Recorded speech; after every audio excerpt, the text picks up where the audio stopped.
میں from the very outset Mir صاحب شدید اختلاف کرتا ہوں اور مذمت بھی کرتا ہوں جو یہ 2 دفعہ کا لفظ میرے بھائی ڈاکہ جو ہے انہوں نے بھائی نے استعمال کیا.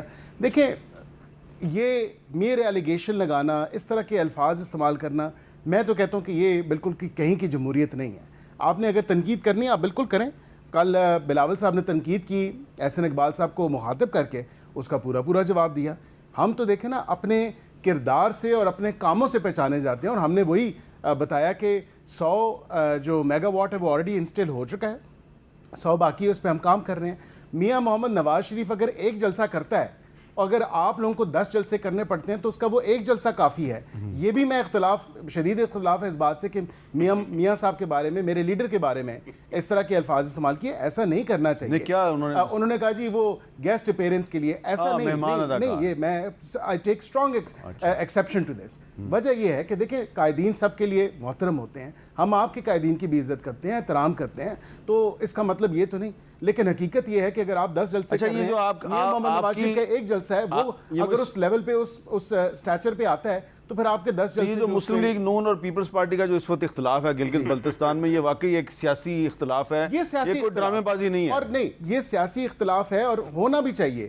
جمہوریت کا حسن بھی یہ ہے کہ ٹھیک ہے ہم یہاں پہ بالکل اکٹھے ہیں وفاق میں, لیکن سندھ میں کون سے پاکستان مسلم لیگ نہیں, آپ صرف وفاق میں اکٹھے نہیں ہیں, آپ بلوچستان میں بھی مخلوط حکومت میں بلوچستان میں بھی ہیں مخلوط حکومت میں. لیکن ان کا گلہ پنجاب کا جو بنتا ہے, پھر وہ گلہ ہمارا سندھ کا بھی بنتا ہے کہ ہمارے ٹکٹ ہولڈر, ہمارے وہاں پہ آفس بیررز, ان کے لیے جو دودھ اور شہد کی نہریں بہ رہی ہیں وہ بھی ہم نے دیکھی ہیں. تو ایسا تو نہیں ہونا چاہیے نا. میرے خیال سے تھوڑا میانہ روی رکھنی چاہیے, چیزوں کو بیلنس رکھنا چاہیے. اچھا, بالکل بیرسٹر عمیر نیازی صاحب کی اگر اجازت ہے تو پھر میں آپ کی طرف آتا ہوں, ورنہ میں بیرسٹر عمیر نیازی صاحب کی طرف جاؤں گا. عمیر نیازی صاحب یہ جواب دینا چاہ رہے ہیں, آپ اگر مہربانی کریں تو میں. اچھا آغا صاحب, آج کل تحریک انصاف بڑی مہربان ہے آپ پہ, وہ کہہ رہے ہیں ٹھیک ہے آپ جواب دیں. Thank you. بس یہ شروع میں اتنی مہربان ہو جاتی تو ہمیں مسلم لیگ نون کو یہ سہارا نہ دینا پڑتا, ہم پولیٹیکل اس تمام چیزوں کو اور بہتر انداز میں چل رہے ہوتے, ملک کسی اور سمت میں ہوتا. لیکن بہرحال دیکھیں سر, اگر آپ کے بیرسٹر عقیل صاحب کو اگر اس بات پہ دل آزاری ہو رہی ہے, ہم نے نہیں ان کو مہمان اداکار بنایا. پاکستان مسلم لیگ نون یعنی میاں محمد نواز شریف کی پارٹی ہے, آپ لوگوں نے ان کو بنایا. آپ مجھے بتائیں کہ کون سے فیصلے ہیں, کہ کون سی چیزیں ہیں. کیا آپ میر صاحب حلفاً بتائیں, آپ کو نہیں پتا کہ پاکستان مسلم لیگ نون پنجاب میں کچھ اور ہے اور فیڈرل میں کچھ اور ہے؟ جب خود خواجہ آصف صاحب ایک ٹویٹ کرتے ہیں, وہ اس ٹویٹ کا جو اس میں عبارت لکھی ہے اس کے نہیں, اس کے پیچھے جائے نا کہ اصل سٹوری کیا ہے. یعنی وہ عدم اعتماد کر رہے ہیں ان کی کارکردگی پر, وزیر اعظم کی اور اس کیبنٹ کی. تو یہ ان کی کارکردگی یہ ہے, ان کی کارکردگی یہ. یہاں پر مجھے جو پختونخوا کے لیے یا پختونخوا کی عوام کے ساتھ ہمدردی ہے وہ یہ کہ آپ پشاور سے جب آئیں گے تو آپ کو اسلام آباد ایئرپورٹ کے لیے کوئی ایکسس نہیں ہے, آپ کو پہلے اسلام آباد کی طرف جانا پڑے گا پھر آنا پڑے گا.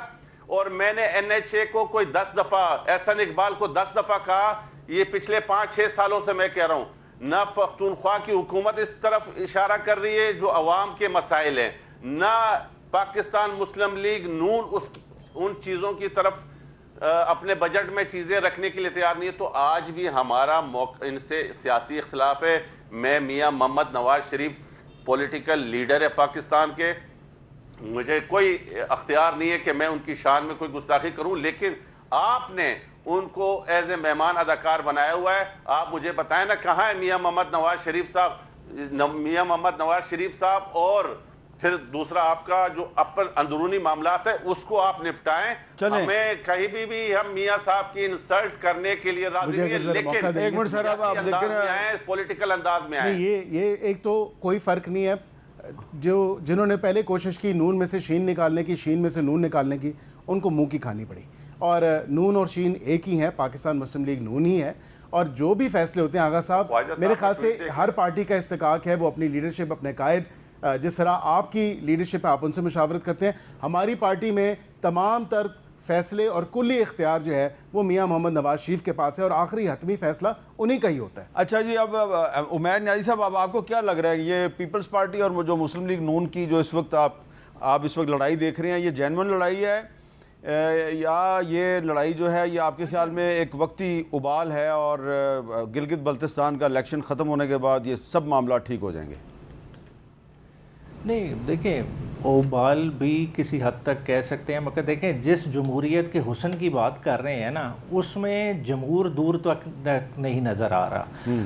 دونوں بھائیوں کی باتیں اٹھا لیں، جس الیکشن کی چوری کا ذکر ہو رہا ہے، جس سے تشبیہ دی جا رہی ہے کہ آگے بھی اس چوری کا خدشہ ہے، اس کو ایڈمٹ ہر کوئی کہیں نہ کہیں کر رہا ہے، مگر عوام کے مینڈیٹ کو ریکگنائز نہیں کرنا کی کوشش کی جا رہی کہ اس کو ہم نے کس طرح سے عوام کو بیچ میں پارٹیسپیٹ کرانا ہے۔ عوام کا ووٹ کاؤنٹ ہو ہی نہ، ہم آپس میں لڑتے رہیں، ہم سیٹیں بانٹتے رہیں، ہم حکومتیں بناتے رہیں، ایسے الیکشنز کا کیا فائدہ؟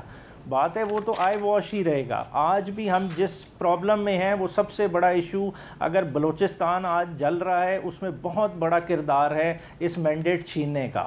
اس پہ ہمیں سیریسلی سوچنا پڑے گا، مگر ہم وہ سوچنے سے قاصر ہیں، ہم آپسی لڑائی لڑ رہے ہیں۔ دیکھیں سیاسی قد کاٹ کے ساروں کے لیڈر بہت بڑے بڑے ہیں، ٹھیک ہے، ان کی ساروں کی ایک اپنی اسٹرگل ہے، مگر ہم بات ہے کہ ان کی شخصیت سے اتنے اوور شیڈو نہ ہو جائیں۔ کم از کم دیکھیں عوام کے تو اس وقت حالات دیکھیں، عوام کس رونے میں جا رہی ہے، عوام کی گندوں میں اس وقت نہیں ہے۔ ہم اگر دیہاتی علاقوں کو دیکھیں، جس طرح کا نقصان کسان نے اٹھایا ہے، وہ کوئی اس کی طرف غور نہیں کر رہا۔ اس وقت لوگوں کے جانور اس طرح سے نہیں بکے، لوگوں کو سخت پریشانی ہے۔ یوریا ڈی اے پی کھاد کو اٹھا کے دیکھیں، ڈی اے پی جو پچھلے سیزن میں گندوں میں 15,000 کی بوری ڈالی تھی، آج 18,000 پہ نہیں مل رہی۔ اچھا تو بیرسٹر صاحب، اس کا یہ جن آپ مسائل کی نشاندہی کر رہے ہیں، یہ بڑے جینون مسائل ہیں، تو ان کو حل کرنے کا طریقہ یہ ہے کہ آپ بجٹ اجلاس میں اپنی تجاویز دیں، اور جس طرح پچھلے سال بھی آپ نے تجاویز دی تھیں، تو کوشش کریں کہ عوام کو ریلیف ملے آپ کی تجاویز کے ذریعے۔ دیکھیں بجٹ کے ذریعے عوام کو کبھی ریلیف نہیں مل سکے گا۔ دیکھیں ہم سمجھ ہی نہیں پا رہے، ہمارا سٹرکچر ہی بنا ہوا ہے بیوروکریٹک کنٹرول کا۔ ہمیں اپنے آپ کو سیریسلی ریویو کرنا پڑے گا۔ ہم نے جو قائد اعظم کا ویژن تھا اس سے دور ہو گئے۔ 1935 کے ایکٹ کے حوالے سے قائد اعظم نے کیا کہا تھا کہ یہ روٹن ڈاکومنٹ ہے، کہ وہ جو ہے نا اس کو جو ہے نا ختم ہو جانا چاہیے، مگر اسی کو بیس ماڈل بنا کے آج ہمارا کانسٹیٹیوشن ہے موجود، اور 26ویں 27ویں ترمیم کے بعد تو وہ اور مسخ ہو گیا ہے۔ آپ نے اختیارات کی اتنی کنسنٹریشن کر دی ہے کہ چند لوگوں کا فیصلہ چلتا ہے۔ کہنے کو تو بجٹ ہے، بیرسٹر عقیل صاحب بیٹھے ہوئے ہیں، انہیں کہیں کہ جو بیرسٹر صاحب آپ کو بتائیں گے جو پیش ہوگا کتنا حجم ہے بجٹ کا جس پہ پارلیمنٹ ووٹ کرتی ہے، وہ 10% ہے، 90% بغیر کسی ڈسکشن کے پاس ہوتا ہے۔ وہ ایلوکیشن کس طرح سے ہوتی ہے؟ عوام کے ریپرزنٹیٹیوز کی اس بجٹ میں سے ہی نہیں ہے۔ پالیسیز کس طرح سے بنتی ہیں؟ دیکھیں ہم ایک غریب ملک ہیں، یہ ایک بڑی اہم بات ڈالر مانی رکھتا ہے۔ اگر $1 بلین کا اگر آپ نے قرضہ لیا ہے تو آپ کون بیٹھ کے فیصلہ کرتا ہے کہ یہ $1 بلین روڈز پہ لگنا ہے، اسکول پہ لگنا ہے یا ہسپتال پہ لگنا ہے؟ ہم نے اتنی ڈسکریشن دے دی ہے۔ ایک اور بھی ایشو ہے، وہ بھی بڑا اہم ہے کہ یہ جو ابھی آپ نے بھی کہا جی کہ جو سہیل آفریدی صاحب نے 10 جون کو دھرنے کا اعلان کیا، تو ابھی پولیٹیکل کمیٹی جو ہے وہ فیصلہ کرے گی۔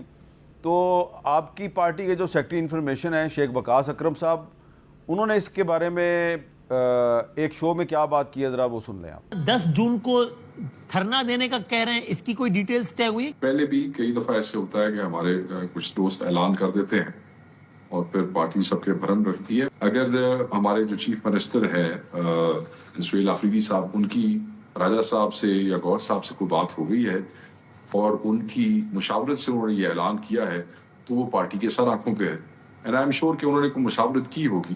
مگر بہرحال ابھی تک آفیشلی دونوں صاحبان نے یا عامر ڈوگر اور شاہد خٹک صاحب، ان میں سے کسی نے بھی ایم این ایز کو نیشنل اسمبلی میں یہ کنوے نہیں کیا کہ اس قسم کا کوئی دھرنا ہونے جا رہا ہے۔